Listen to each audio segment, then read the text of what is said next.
अस्सलामु अलैकुम वरहमतुल्लाहि वबरकातुहू। मरने के बाद इंसान के जिस्म से निकली हुई रूह कहाँ जाती है, कहाँ रहती है, ये एक सवाल है।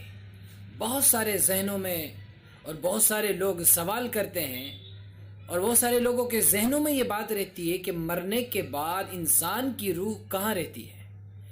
इसलिए कि आखिरत अभी नहीं आई, पहले क़यामत आएगी, उसके बाद आखिरत का मैदान सजाया जाएगा। अल्लाह ताला इंसाफ की तराजू को कायम करेगा, फिर लोगों के आमाल नामे खोले जाएंगे, उसके बाद जन्नत का फैसला होगा, जहन्नम का फैसला होगा। कुछ जन्नत में जाएंगे, कुछ जहन्नम में जाएंगे, लेकिन अभी तो ना जन्नत का फैसला है, ना जहन्नम का फैसला है, और ना अभी अल्लाह ताला ने इंसाफ की तराजू को कायम किया है, ना अभी मैदान हश्र कायम हुआ है।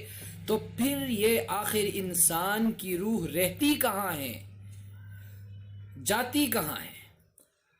देखिए, सबसे पहले आप इस बात को समझिए कि अल्लाह ताला ने 4 आलम बनाए हैं। 4 आलम अल्लाह ने बनाए हैं।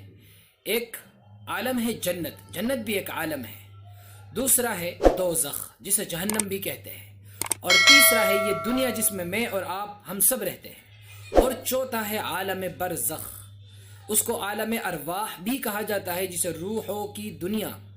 ये दोनों नाम आलम बरज़ख, आलम अरवाह दोनों एक ही हैं। तो चौथा आलम बरज़ख है। तो एक तो ये दुनिया जिसमें हम और आप रहते हैं, यहाँ खुशी भी है, गम भी है, सेहत भी है, बीमारी भी है, मालदारी भी है, गरीबी भी है, यहाँ मौत भी है और ज़िंदगी भी है।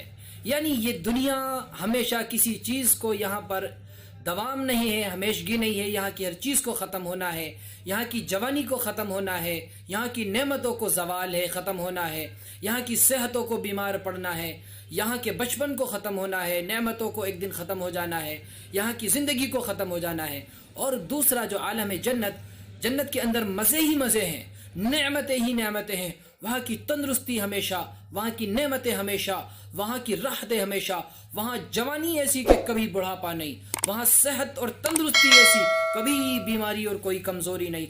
वहाँ की नेमतें ऐसी, वहाँ की नेमतें ऐसी कि कभी उनको ज़वाल नहीं। और दूसरा जो तीसरा मकाम है जहन्नम, बस उसके अंदर तो मुश्किलात और परेशानियाँ और दिक्कतें और बस दर्द ही दर्द है। वहाँ कभी दर्दों को, मुसीबतों को, तकलीफ़ों को ख़त्म नहीं होना है। और चौथा आलम, आलम बरज़ख आता है। तो अब सवाल यह है कि आखिर रूह कहाँ रहती है? चूँकि अभी जन्नत का फैसला नहीं हुआ, जहन्नम का फैसला नहीं हुआ, तो रूह कहाँ जाती है? तो मैं आपको बता दूं, ये जो रूहें हैं, देखिए अल्लाह ताला ने कुरान के अंदर जिक्र किया है, 2 जगहों का अल्लाह ने कुरान में जिक्र किया है। एक मकाम इल्लियीन और एक मकाम सिज्जीन। मकाम इल्लियीन, ये इल्लियीन भी और मकाम सिज्जीन दोनों जगह ये आलम बरज़ख में है, आलम अरवाह में है। तो जो नेक लोग होते हैं, पहले मैं आपको एक हदीस बता दूं कि हज़रत सलमान फ़ारसी रज़ी अल्लाह ताला अन्हु की हदीस है।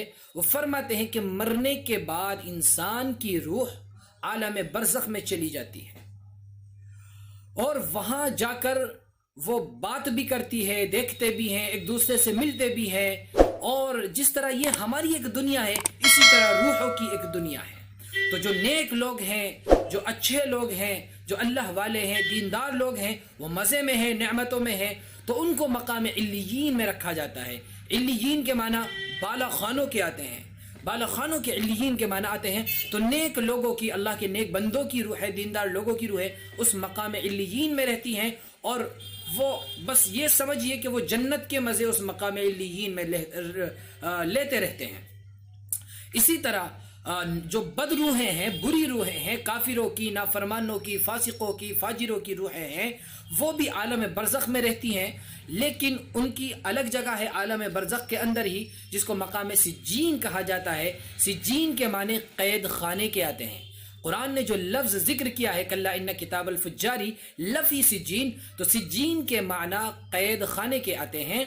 लिहाजा जो बद रूहें हैं वो उस कैद खाने के अंदर रहती हैं और गोया के बस उसके लिए वही जहन्नम है और उनको वही तकलीफें, अजाबात और मुसीबतें दी जाती रहती हैं और ये रूहें वहीं रहेंगी जब तक क़यामत कायम नहीं होगी। जिस दिन क़यामत कायम हो जाएगी उस दिन इन रूहों को यहाँ से निकाल कर जिस्मों में डाल दिया जाएगा और हर इंसान को जिसका जिस्म लौटा दिया जाएगा और फिर आमाल का हिसाब व किताब शुरू होगा। अल्लाह इंसाफ की तराजू को कायम करेगा और फिर जन्नत और जहन्नम का फैसला होगा।